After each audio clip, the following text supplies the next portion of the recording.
So you're in the middle of an argument, and some part of you knows you're about to say the wrong thing, and you say it anyway. Getting angry isn't the problem. Everybody gets angry. And when you're in conflict with someone you care about, that's the person with the most potential to upset you. How you express that anger is a completely different thing. So first, assume nothing. When things are starting to get heated up, it begins with a spark, a salty comment, a tone, or what we interpret as something confrontational. When we hear something we don't like or didn't expect, it's human nature to assume the worst. That's not you being negative. That's the negativity bias in the brain that's kept humans alive throughout evolution. We think we know what our partner means, but one wrong guess can propel you into an argument that never needed to happen. Even if you're sure you know what they mean, assuming you don't gives you a chance. We need to learn how to ask more questions. Now I'm talking about honest questions that assume we can't read someone's mind. It's the difference between "I'm so sick of your sarcastic comments" or "Why are you such a smartass?" and "You sound upset. Is there something I need to know?"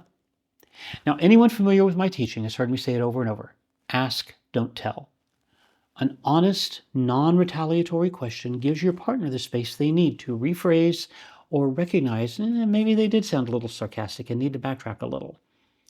Nothing heads off an argument like saying, that came out wrong. Let me try that again. But if you react with anger, you're back on that hamster wheel again. Asking better questions only works if your brain is online enough to hear the answer. If your system's already in fight or flight, that question doesn't land for either of you. So before we can fix what we say, we have to talk about what happens in that half second before we say it. Learn to slow things down. Take a beat to respond instead of react.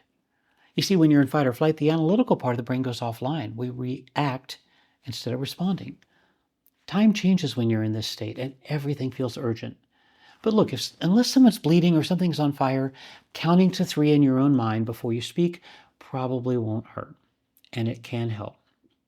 It disrupts the timeline and gives you a chance to start routing these interactions through the thinking part of the brain. I've lost track of the number of times that part of my brain came online just after I'd said the one thing I couldn't come back from. If that feels familiar, drop a comment below so others know they're not alone. We don't need details, but can you remember a time you realized just after you said something that was the wrong thing? Comment slow below, and we'll know you're right there with us. Now, taking a beat works, but only when you remember to do it. And here's the problem. By the time most people remember, they're already 10 seconds into the fight. So the real skill isn't the pause. It's learning to read the signal that tells you that the pause is necessary. Learn to recognize that feeling when you're about to lose control and take a break. Maybe you feel your ears get hot or you notice tension in your muscles. Sometimes I actually get a little dizzy when I'm getting really mad. These physical responses are about 10 times faster than your thoughts, so they give us really important data about our emotional state in the moment. You may not recognize the thoughts or internal emotions in the moment, but your body talks to you. Learn to listen to it.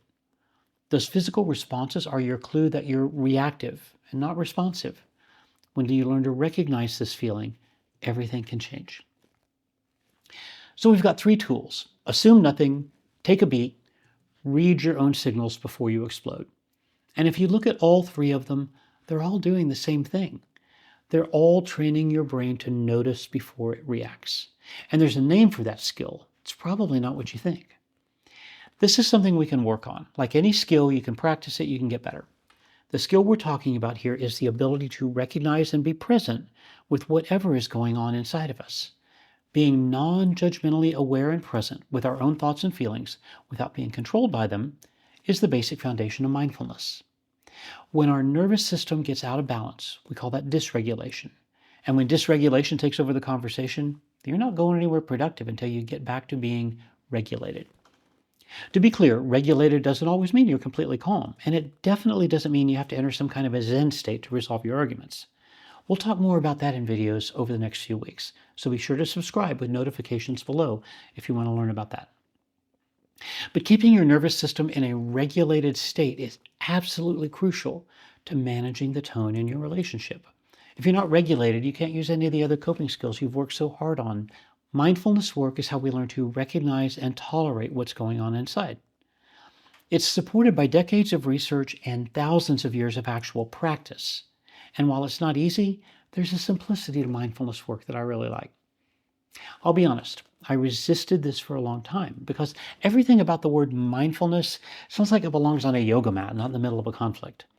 But the research doesn't care what we call it, and neither does your nervous system. Starting soon, I'm going to show you exactly how to build the skill in under 5 minutes a day. No apps, no yoga pants or man buns, and no retreating to a mountain.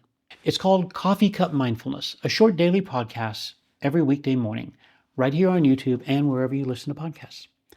3 to 5 minutes. You can listen while you're brushing your teeth or driving to work. This drops the beginning of May. I'll plan to see you there.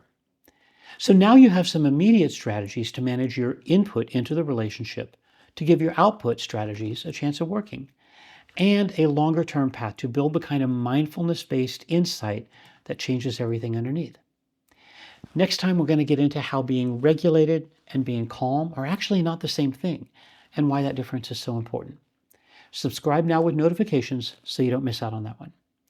And go deeper in all of this over on my Patreon community. That link's down in the description. Hey friends, thanks for being here. And until next time, be well.